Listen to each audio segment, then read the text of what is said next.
Existen realidades alternas, con posibilidades infinitas, estados de conciencia viajando entre dimensiones, constantemente sin darnos cuenta, y más mientras dormimos, proyectadas en sueños, creyendo ser solo nuestra imaginación.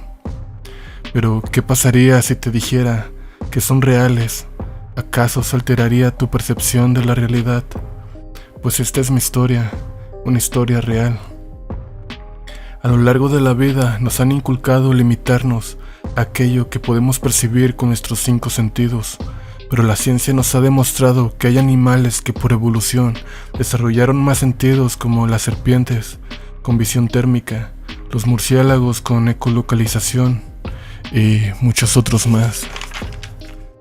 Y máquinas hechas por humanos experimentando nuevas tecnologías. También máquinas hechas por humanos experimentando nuevas tecnologías. Desde niño siempre tuve curiosidad por lo desconocido, los temas ocultos que a los adultos les incomodaba hablar. Como todo novato, inicié preguntando por fantasmas, qué son, de dónde vienen y a dónde van. A lo que papá me decía que eso no existe y solo son paranoias de las personas.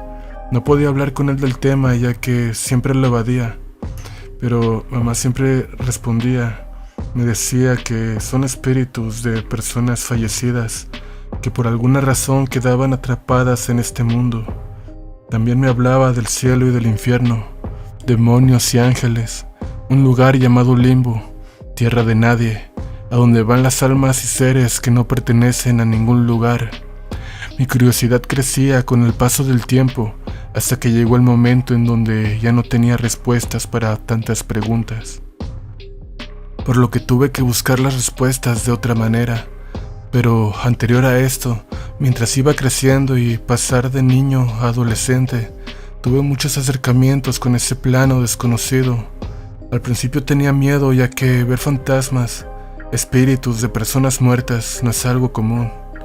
Recuerdo que siempre se manifestaban en lugares oscuros y momentos de soledad.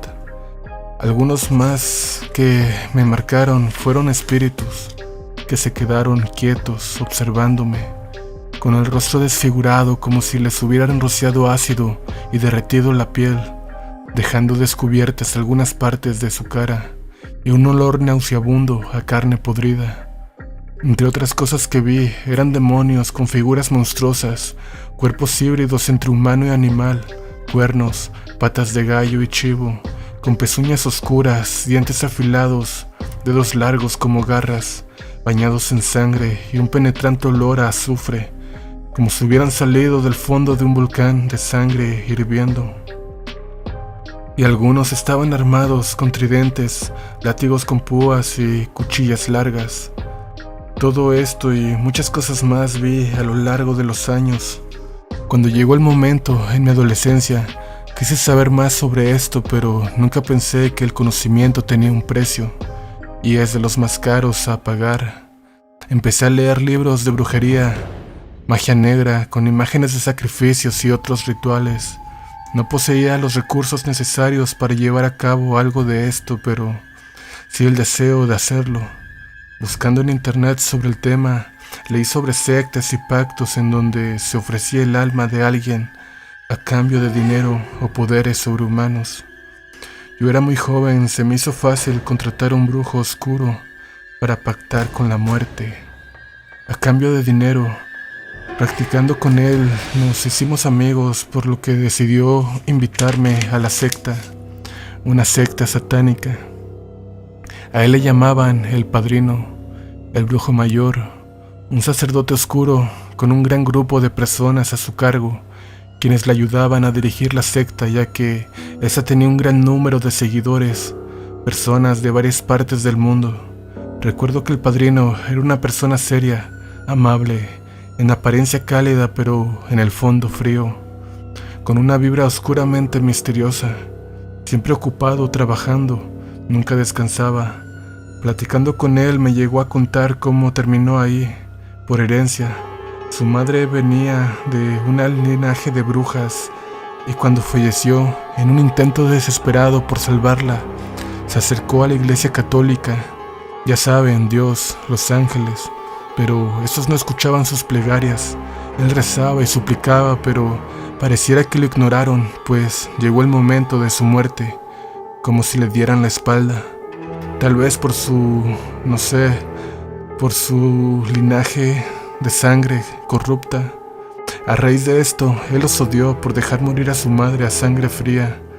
De cierta forma yo lo comprendía, entendía su dolor y traté de darle ese apoyo emocional que nunca tuvo. Con el tiempo, él me llamaba hijo y yo le llamaba padre. Nuestra relación se volvió como tal, padre e hijo.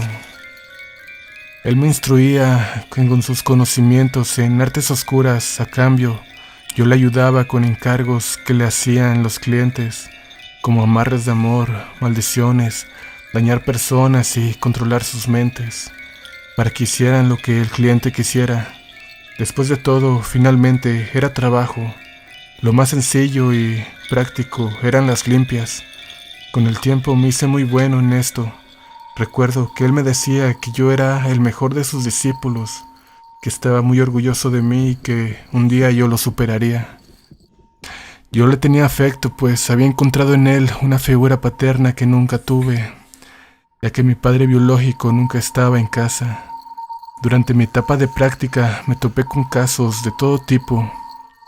Eso sí, siempre supervisado por el padrino. Algunos de los casos más comunes eran parejas disfuncionales en donde ya no existía el amor real y era más bien costumbre, o simples intereses personales como dinero o sexo, por lo que solicitaban amarres o dominios de pareja. Un tipo de magia oscura en donde doblegan la voluntad de su pareja a su conveniencia. Básicamente con esto los podían obligar a hacer lo que quisieran a costa de su sufrimiento. También llegué a ver casos de personas desaparecidas en donde las familias clamaban por respuestas como, por ejemplo, si seguían con vida, cuándo volverían, qué les sucedió y dónde estaban. A través de la mediumnidad y otras técnicas podíamos ubicarlos y darles sus respuestas, aunque no siempre estaban con vida. También me tocó realizar limpias con técnicas secretas, no solo esta, la famosa del huevo. Hay infinidad de técnicas secretas y trucos, entre otras cosas.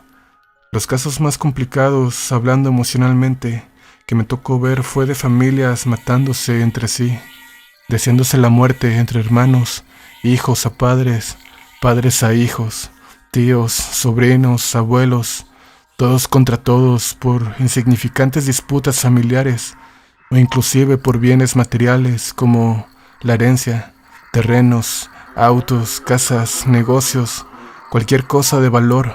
Pero lo más difícil, por lo menos para mí emocionalmente hablando, eran esos casos especiales en donde deseaban acabar con la vida de un infante, como un niño, una niña o un bebé. Pero el cliente lo que pida, así era este trabajo. Personalmente, le solicité al padrino no ser partícipe de este tipo de trabajos especiales.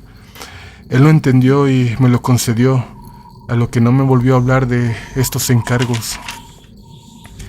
Vi muchísimas cosas en mi etapa de practicante y aprendí mucho de las artes oscuras, pero esto solo era el comienzo. Hey pasajero de la vida, ¿te gustó el video? Este relato se va a fragmentar en varias partes para poder contarlo a mayor detalle, ya que más adelante se pone muy intenso.